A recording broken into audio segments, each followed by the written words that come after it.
When you think of 1970s cars, it may conjure up images of muscle cars in the earlier part of the decade or land yachts in the latter part of the decade. But really, the 70s had a lot more to offer in the way of incredible cars. In this video, we will have a quick look at some of the coolest cars of the 1970s. The Jaguar XJS first hit production in 1975, and it not only had a striking look, but it also sported a V12 engine. When you saw one of these on the road, there was no mistaking it for another vehicle. However, the XJS was a little worrisome when it came to reliability. As the cars aged, it depreciated quite a bit, and today you can pick one up for under $10,000. In the early 1970s, Porsche dominated the Le Mans with its 917 race car. It was one of the brand's most successful motorsport programs, and the car remains iconic to this day. For most people, the Triumph TR7 may not be the most exciting car, but it is one of the great vehicles of the 1970s. It was fun to drive because it was stylish and lightweight. One other cool thing about it are the pop-up headlights. That's not something that you see on cars anymore. The Porsche 914s were different looking, and they built a lot of them in the 1970s. A tiny number of them were equipped with a flat-six engine, which was borrowed from the 911. If they had that engine option, then they were a serious performer. In the early 70s, the Aston Martin Vantage came out as a muscular coupe. It sounded like a traditional muscle car with its V8 engine. These cars are not so easy to find today, but if you do find one, they'll be incredibly expensive. Porsche had another powerful player in the car market when they released the 928. It was designed with the intention to replace the 911, but that did not happen, and the two cars were sold side by side for a while until the 928 was dropped. These old cars are pretty different, but cool if you love Porsche. If you are looking for something different from the 1970s, then the Alfa Romeo Montreal might be something that is appealing.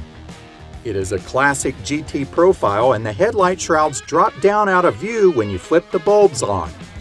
It's really one of the coolest looking Alfas that they have ever made. The first Dodge Challenger came out in 1970, and it has remained one of the coolest old muscle cars that you can own. In fact, the proof of that is in the newer Challengers that were modeled after the older style. The newer ones may have over 700 horsepower, but many people would prefer to have the older one. They are all metal and built to last. The Challenger is a great example of American muscle. The BMW 2002 was around before the 1970s, but the non-turbocharged trim, the TII, did not come out until 1971. It had a fuel-injected engine that made 130 horsepower, which was a serious performance for the time, and it was highly desired. The Fiat X19 was a quirky mid-engine sports car in the 70s, and it was designed by Bertone.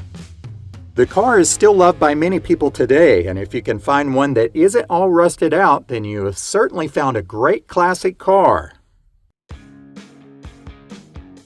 The Mazda RX7 is a fun and sporty car that first hit the dealership in 1978. The car was a great option for those that were into the Datsun 280Z. The major difference between the two was Mazda's rotary engine. Together with its lightweight body, it was pretty quick and zippy. These cars had a sleek body style, and again, how could you not love those pop-up headlights? The Toyota Celica may look a little funny now, but it really took a lot of its design from the American muscle cars of the time. Only difference was it was a fraction of the size. But even with the funky mirrors up front, the design worked and it drove well. If you are lucky enough to find one today, then it is probably worth getting. G-Wagons seem to be all over the place today, but they really got their start in the late 1970s. Over the years, they really haven't changed too much. No matter which one you get, be prepared to spend some money. They're not cheap, even if it's an older one. When Chevrolet introduced the second-generation Camaro in 1970, people loved it. It had a wild new look, and today this classic car still looks as good as it ever did. They are still very desirable, and they can be a little difficult to find one in great condition. The 1970s saw Porsche's first turbocharged 911, and it had a whole lot more power. The car also had wider fenders and a big wing which set it apart. This beauty of a car had the nickname Widowmaker thanks to its tendency to oversteer mid-corner. The Corvette has proven itself as an American muscle car, and generations of people have enjoyed them. When the C3 generation came out in the 1970s, some people hated it, but many people loved it. They had big, powerful engines, and the car had a top-notch design. No matter what you thought about it, you knew it was a Corvette when you spotted one. The Datsun Z was first introduced in 1969, but it continued to be sold until 1978, so this one can certainly be mentioned. The car was very stylish, and it had a great straight-six engine, which is why people loved it. If you could fit inside, then it was a wonderful car.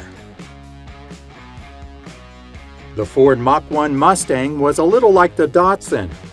Maybe they didn't look alike, but it all began in 1969 and then carried over into the 1970s.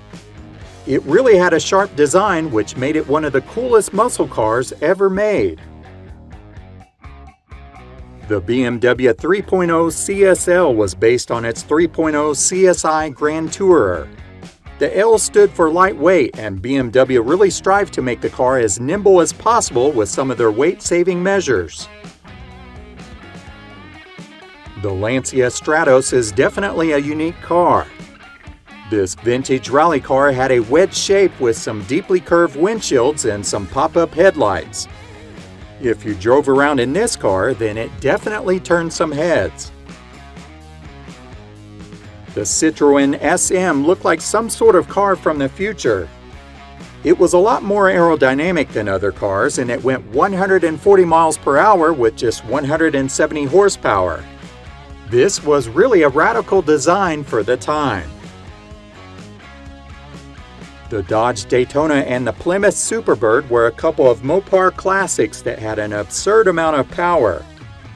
These cars were great for NASCAR and could easily reach 200 miles per hour. One of the most stunning designs of the era has to go to the Maserati with their bore car. The car sported a mid-engine V8 with a manual transmission, and it was the epitome of a sports car.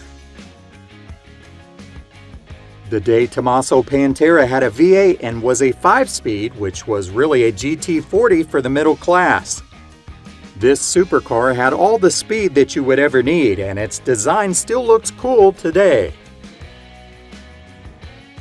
The Lamborghini Countach was the ultimate sports car, and the Italians certainly knew what they were doing with this car.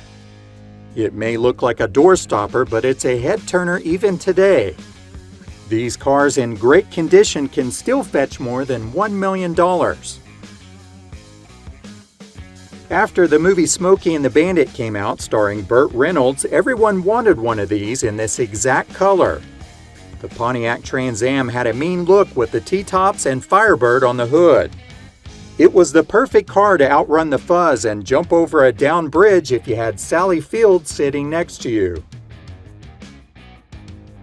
The Ferrari 512 Berlinetta Boxer is famous for its incredible looks as well as its unique flat 12 engine layout. The 5-spoke wheels and meaty tires certainly screamed 70s, and if you saw it run, it certainly did. The BMW M1 was the brand's first supercar, and it was one of the best 70s cars around. It had a wedge shape and a mid-engine straight six, which was a joy for anyone lucky enough to get behind the wheel. The 1970s had some of the most radical designs in all of car history. Since that time, many cars have changed, but some have went back to that classic style. It kind of makes you wonder which ones will be next. What was your favorite car in the 1970s? Let us know in the comments below. Thanks for watching.